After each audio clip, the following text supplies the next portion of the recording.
Long ago, in a quiet valley surrounded by mountains, there was a small but proud kingdom called Arvandor. The people of Arvandor lived simple lives. They farmed the land, traded in the market, and celebrated festivals under the bright night sky. For generations, the moon had been a symbol of peace and guidance for them. Farmers looked at the moon to decide when to plant their crops, travelers used its light to find their way through dark roads, and children listened to stories about the moon from their grandparents before going to sleep. One evening, as the sun slowly disappeared behind the mountains, the people of Arvandor began their usual routines. The market closed, families gathered for dinner, and the streets became quiet. Slowly, the moon started to rise above the hills. At first, everything seemed normal. The moon was bright and round, shining gently over the valley. But after some time, something unusual began to happen. A young shepherd named Elias was the first to notice it. Elias was sitting on a hill watching his sheep when he looked up at the sky. The moon was changing color. At first it looked slightly darker, but soon it started to turn deep red. Elias stood up quickly, his heart beating fast. He had never seen anything like this before. The bright silver moon was now glowing like a red fire in the sky. Elias ran down the hill toward the village. As he entered the town square, he shouted to everyone he saw, "Look at the moon. Something is wrong with the moon." People rushed outside their homes and shops. When they looked up, they were shocked. The moon was now completely red, shining with a strange and mysterious light. Fear quickly spread through the village. Some people believed the red moon was a bad sign. Others thought it was a message from the gods. The elders gathered in the center of the town, whispering nervously among themselves. No one could remember seeing such a thing before. News of the red moon soon reached the royal palace. King Aldrin, the ruler of Arvandor, was known as a wise but cautious leader.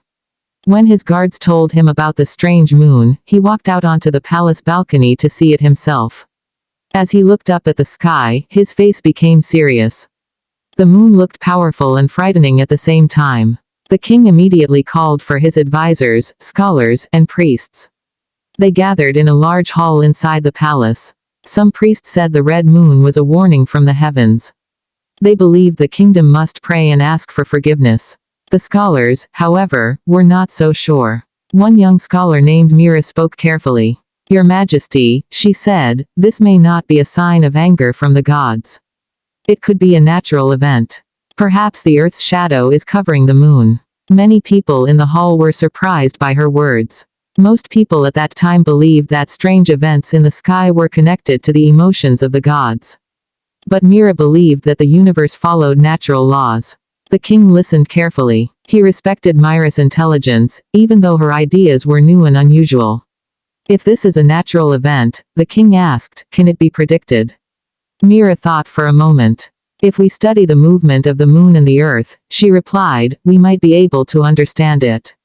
While the discussion continued in the palace, the people of the kingdom were still afraid. Some families prayed all night. Others stayed awake, watching the sky with nervous eyes. The red moon slowly moved across the sky like a silent watcher. Hours later, something amazing happened. The red color slowly began to fade. Little by little, the moon returned to its normal bright silver light. When people saw this, they felt relief. The strange event was over.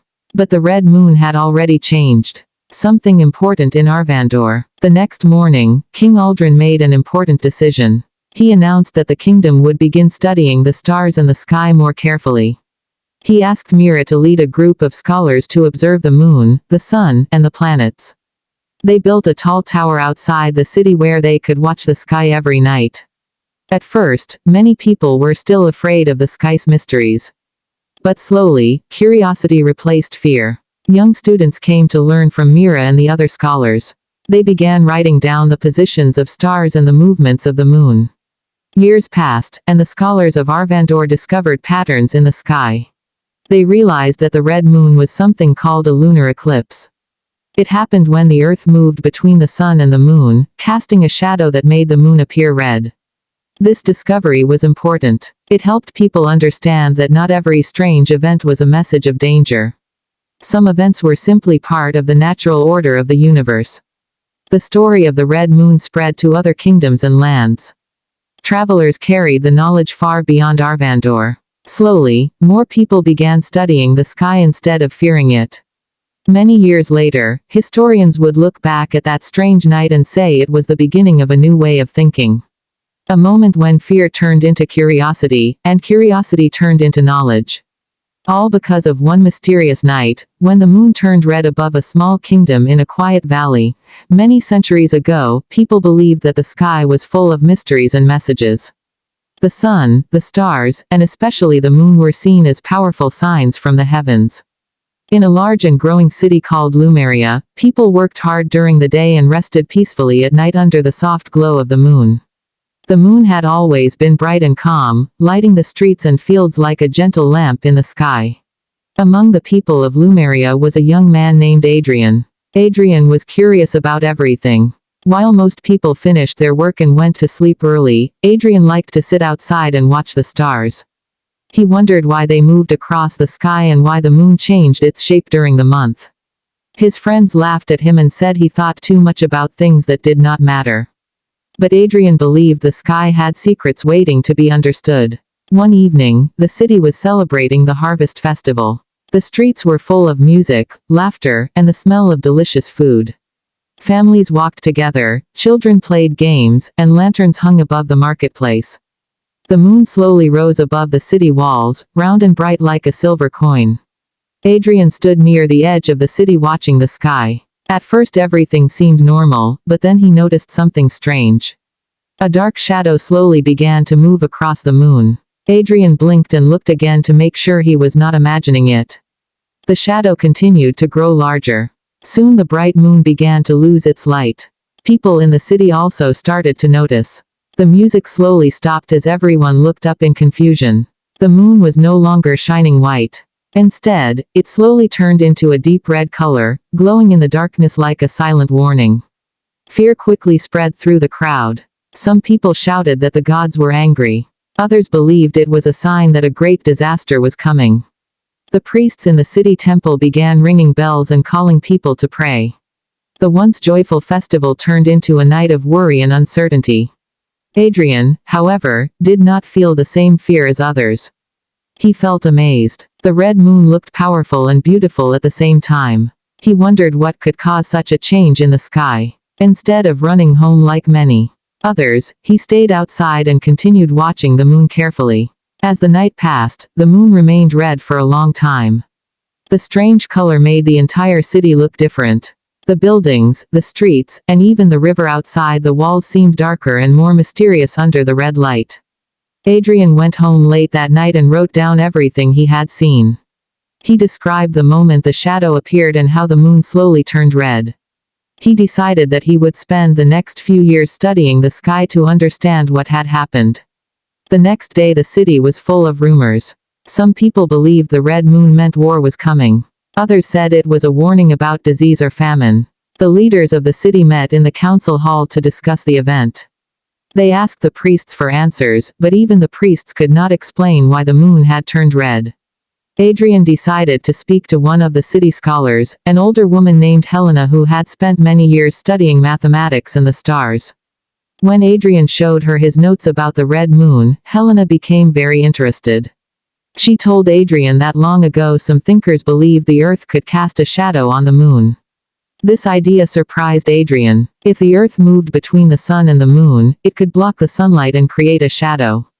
Helena explained that the red color might appear because some sunlight still passed through the Earth's atmosphere and reached the moon. Adrian and Helena began working together. Night after night they observed the sky and recorded the positions of the moon and the stars. They noticed that the moon followed a regular path across the sky and that its phases changed in a predictable pattern.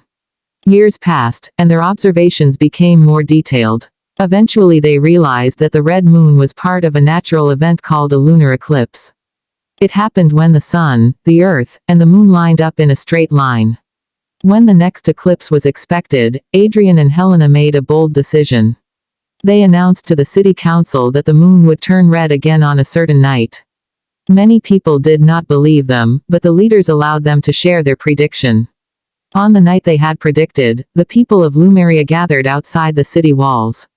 Some were curious, others were afraid, and many simply wanted to see if Adrian and Helena were correct. Slowly, the shadow appeared again. Just as Adrian had predicted, the moon began to darken and then turned deep red once more. This time, however, people were not as afraid. They watched in silence and wonder. When the eclipse ended and the moon returned to its normal color, the crowd began to cheer. Adrian and Helena had shown that the mysterious red moon was not a sign of anger or disaster. It was simply a beautiful event created by the movement of the Earth, the Sun, and the Moon. The discovery changed the way people in Lumeria thought about the sky. Instead of fearing unusual events, they began studying them. Schools started teaching astronomy, and many young students became interested in understanding the universe. Adrian became one of the most respected scholars in the city. His curiosity had helped turn fear into knowledge. The story of the night when the moon turned red spread to other cities and kingdoms, inspiring many others to observe the sky and search for answers. And so a single mysterious night, when the moon glowed red above a festival city, became the beginning of a new chapter in human understanding of the universe.